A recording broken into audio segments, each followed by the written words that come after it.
Hi, today I'm with Russell, the owner of this car, Cobra 1966. And do subscribe our channel for the latest updates.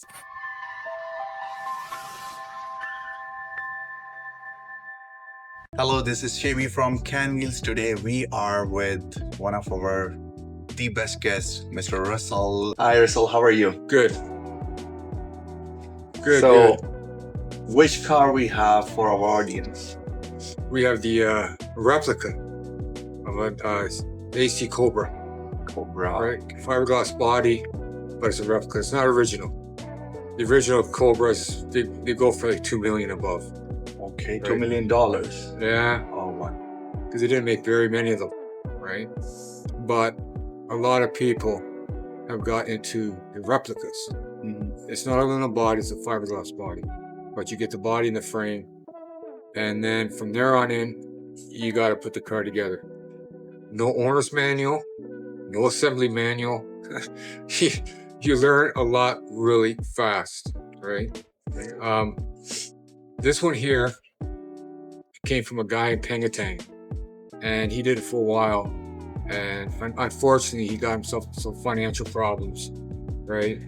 But the reason I went with this one on the Pengatang was because getting it from the States is a little bit more difficult. Okay, if you look under customs, kit cars are inadmissible to Canada, right? So a lot of people have been doing it. So customs bumps it off to Transport Canada, and then Transport Canada looks at it. Now with Transport Canada, they're close. They're working better with people in Canada to get the cars in. But the thing is, they want 51% of the parts bought and made in Canada, which to is next to impossible. Most of the parts for this car, regardless if you go to a Ford dealership or anybody, they come from the States, right?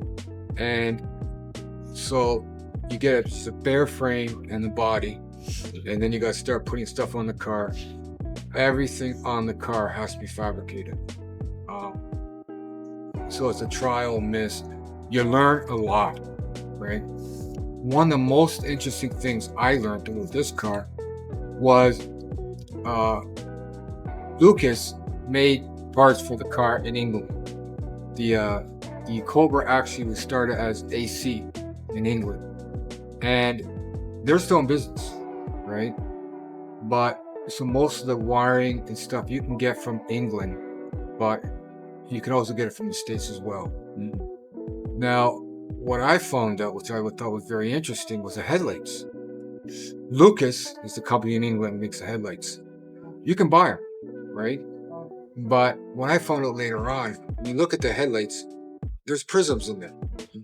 And our headlights here, because you're driving the right side of the road, shoot to the shoulder, right? Or, yeah, they shoot over that way. But if you get the Lucas ones, because they drive on the other side of the road, it shoots on the oncoming traffic, which I thought was very interesting. Oh, yeah. I said, oh, wow, I didn't know that, right? So you get Sylvania lights and halogen and whatever, right? But that I learned, what the heck, man, I didn't know that.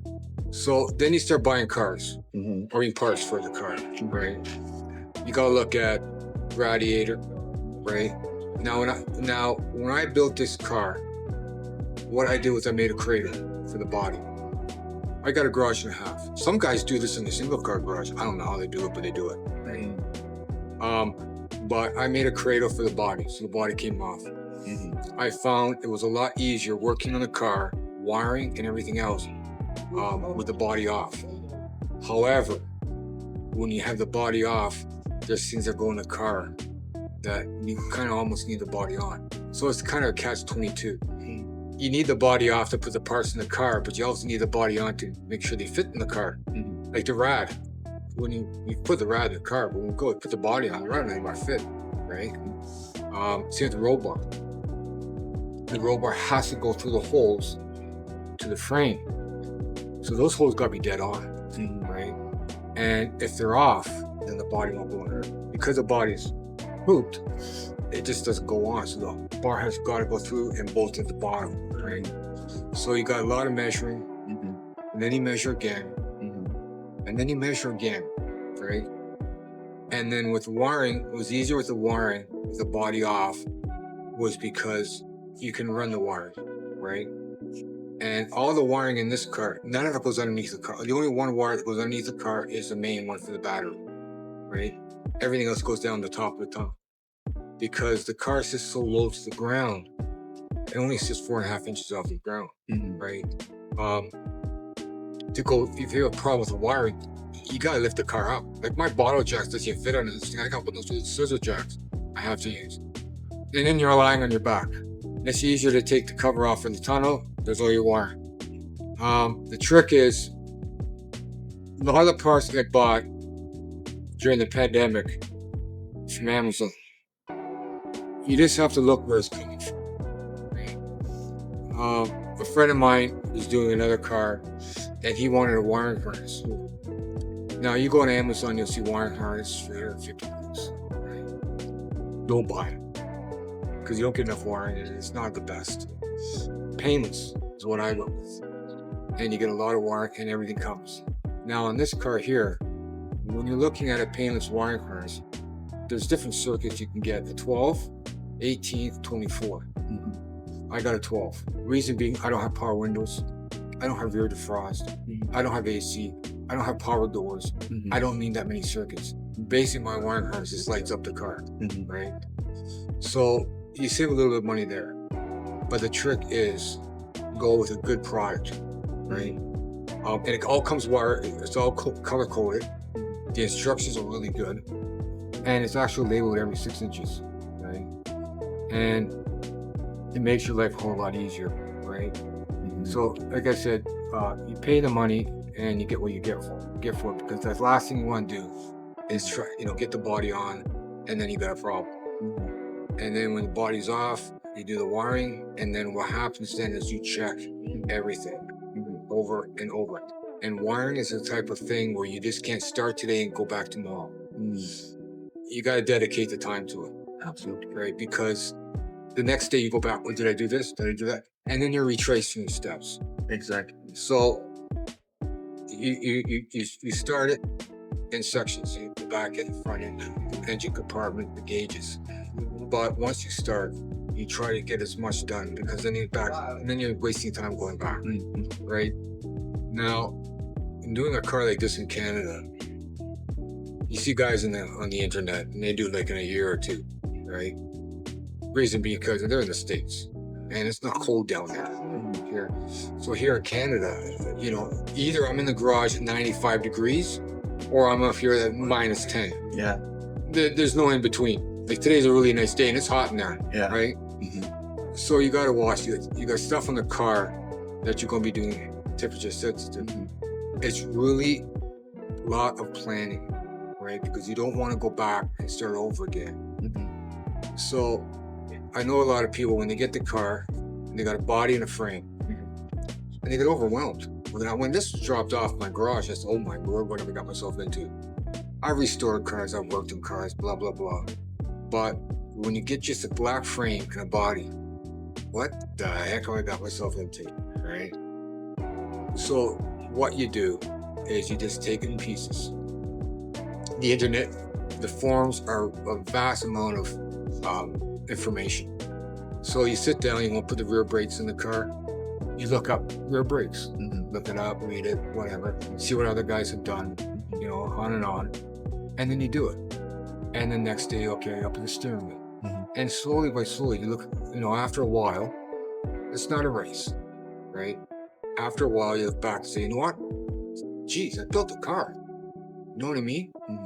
And then you got that pride and proud of ownership that you built the thing, right? Then again, on the other hand, too, if you do something wrong and then you're driving down the road and the wheels fall off, yeah, you built the car, So you got nobody else to blame but yourself, right? So, like I said, it's little steps. You'll get there sooner or later. It's not a race. There's volumes and volumes of information. When I started working on cars years ago, I used to have to go to the library and get the manuals. And I didn't have the money for the manuals, so I had a photocopy. Now, you got the forums. And I've gone on them many times, right? And they give you good ideas. right? Because these are guys that built the car, and you ask them questions, right? Now, when you build a car like this, I tell people, when you build a car like this, it's your car. Now, somebody might say, "Oh, I would have done this, or would have done that different, or that different." It doesn't matter. It's your car. You do it the way you want. Exactly. I've seen them, with 427 side orders, and 600, 700 horsepower, $30,000 in the engine. I didn't spend that on this car, right? You can do low budget, more work you got to do yourself, but like I said, it's your car. If you want to paint it pink, you paint it pink. It's your car, right? You're going to get a lot of guys. First of all, you're going to get a lot of people hanging around, right? Every time I open my garage, you got people hanging around, right? I don't mind that. What I find is that the most of people that are interested in this car are 50 and above.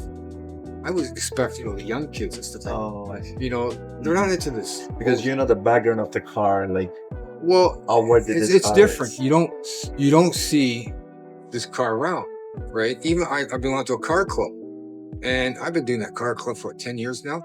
I've only seen one. Really? Only one. One Cobra, yeah. And that is a replica or original? Oh yeah, they're all replicas, man. All replica. Let's put it this way: there's a place out in Milton called Legendary Motor Cars, and they're on the internet. And I went out there one day to look at what they got. Just it's not far from us from here, right? And they had a amazing, upper floor, and there's a Cobra up there, right? And it's a sign, ask, before you go up there, right? So I went to the guy and asked the guy, right? And he goes, "Let me get back to you." So I guess he went to the boss and he goes, "No, you can't go up there." I said, "Well, I'm building a replica. I just want to look at one just to see what it looks like. I've never seen an actual real Cobra." I said, "That's an original." He says, "Yeah." I said, "Okay, I understand." I said, "That's a $2 million car." He goes, "Yeah, it is."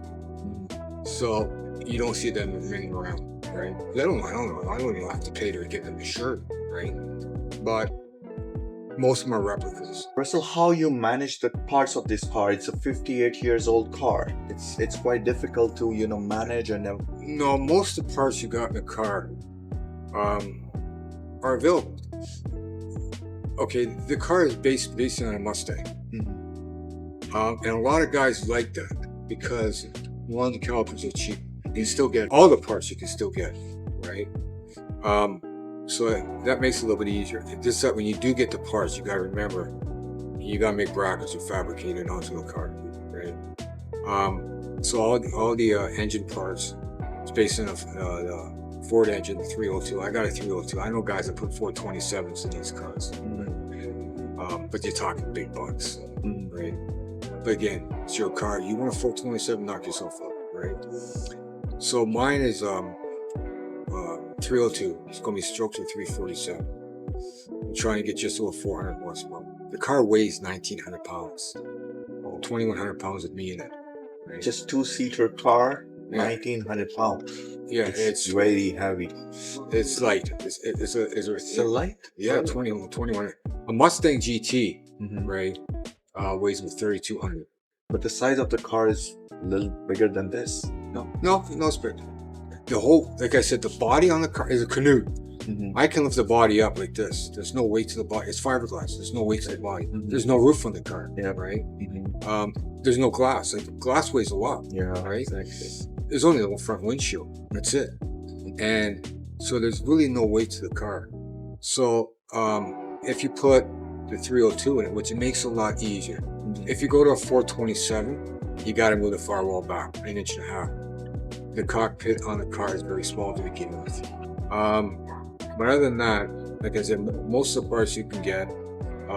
There's a company in the States that sells reproduction parts. Okay, like you go to Lucas in England, but you gotta ship it over, and it costs. Yeah, and that costs a lot if you bought from UK. Well, the windshield I got from here. Okay, from Canada. Yeah, okay. Because I was concerned with the windshield coming and being shipped here, and even though they put fragile over it, some bonehead drops the windshield and it comes cracked.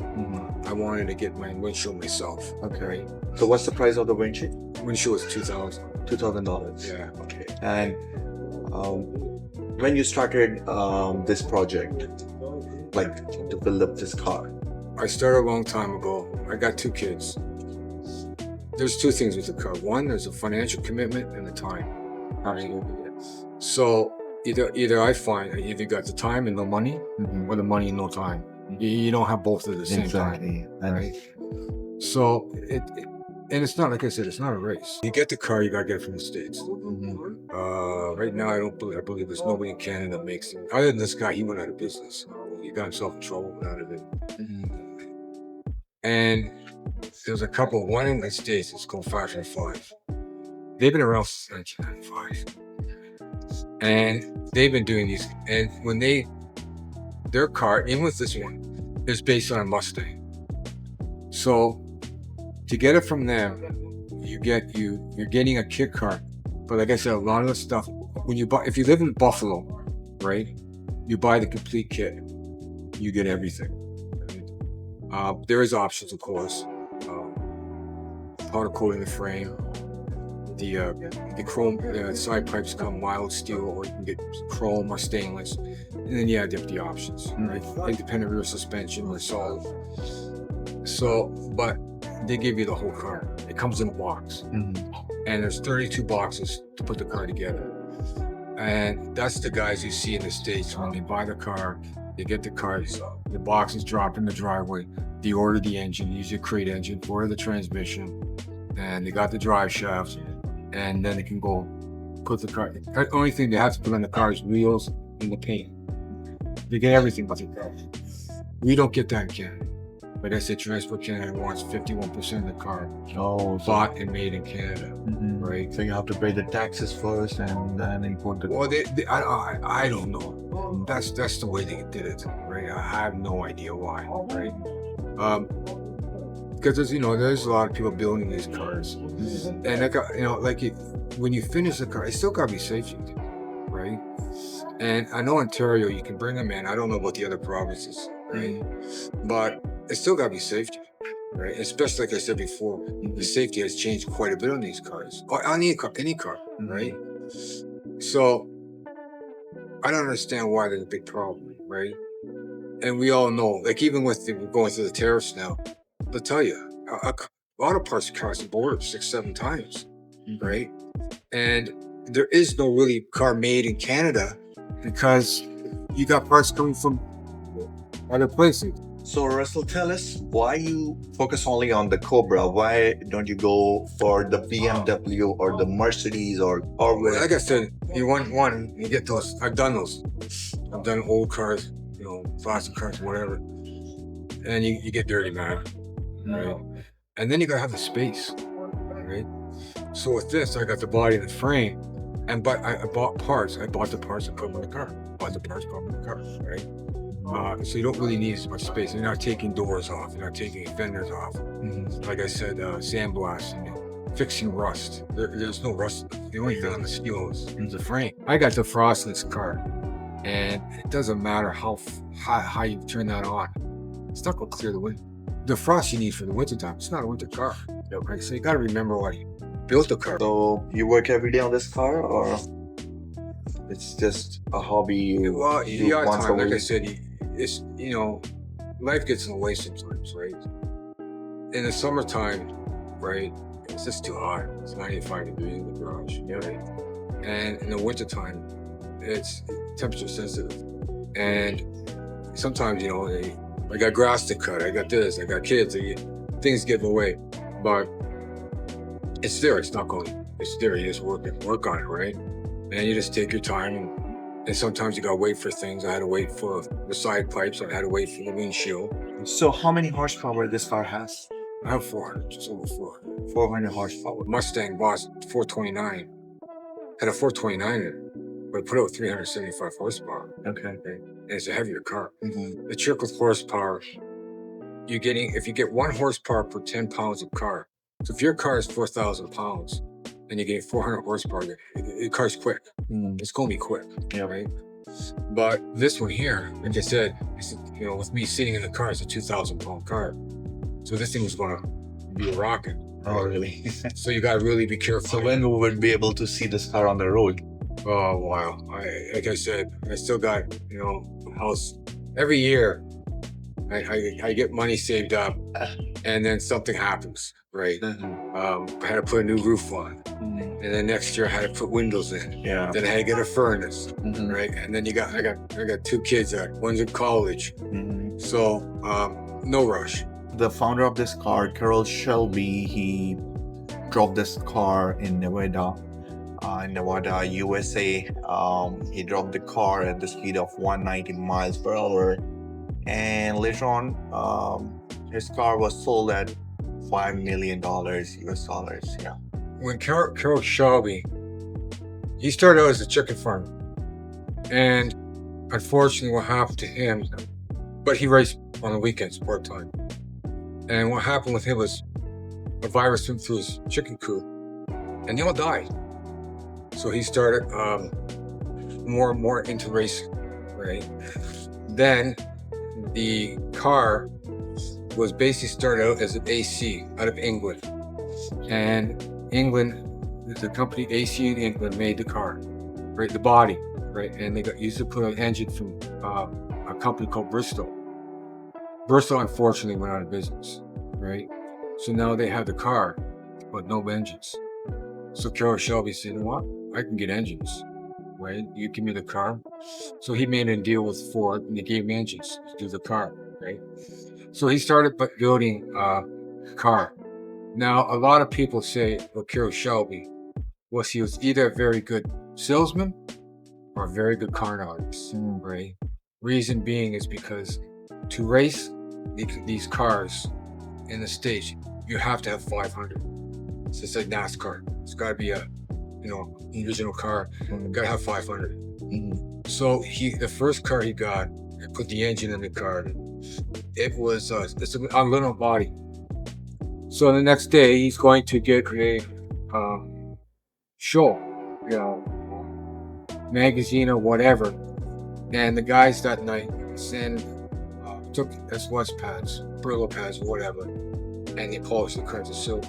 So the original wasn't painted silver; it was actually aluminum, and they just polished it.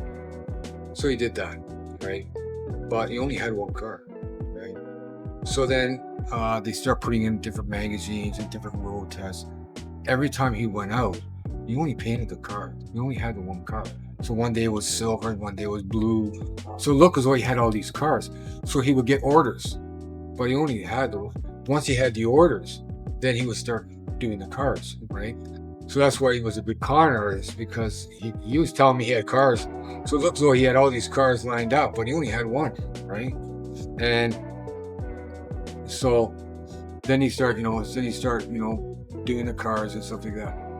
Now, back in the 60s, when he made the car, the Corvette, especially the 63 Corvette and the 66s, stuff like that, they're nice cars. They're really nice cars, right? And the Cobra had no roof, no heat, no air conditioning. It wasn't a practical car to buy, right? You can't really justify buying a car that has no roof, and you can't drive in the rain, blah, blah, blah. So that's why he only made so many, and he got out of it, right? But later, as time went by, they became more popular, and that's why they're sought after today, right? And when they go up for auction, they're $2 million, $5 million car, right? So, like I said, he had a good thing going there, and then he got out of the Cobras, right? And that's when he called it AC Cobra, right? He has a trademark for that, right? But AC was from England. Now, later on, Carroll Shelby tried to take the people that build the replica cars to court, okay, for the trade, infringement on his trade. He didn't build the car. He just put an engine in the car. It's like a lot of guys back then, Yanko did the same thing. He got the Camaros and dropped the 427 in it. He didn't make the Camaro, right? So a lot of people back then would get a car and put an engine in. That's what he did. So he didn't get the royalties to the body, right? That's why it's one of the most popular ones out there. is because you don't have to pay royalty to him or anybody else, right? And most of the people that do these, they don't call them an AC Cobra. I say AC Cobra because if I said a Roadster, nobody have no idea what I'm talking about, right? So you gotta use that very loosely. It's not an original, right? So I never represent it as original. So it's a replica of that car. And even when Carroll Shelby was doing them, everyone's almost different. He took parts off the shelf.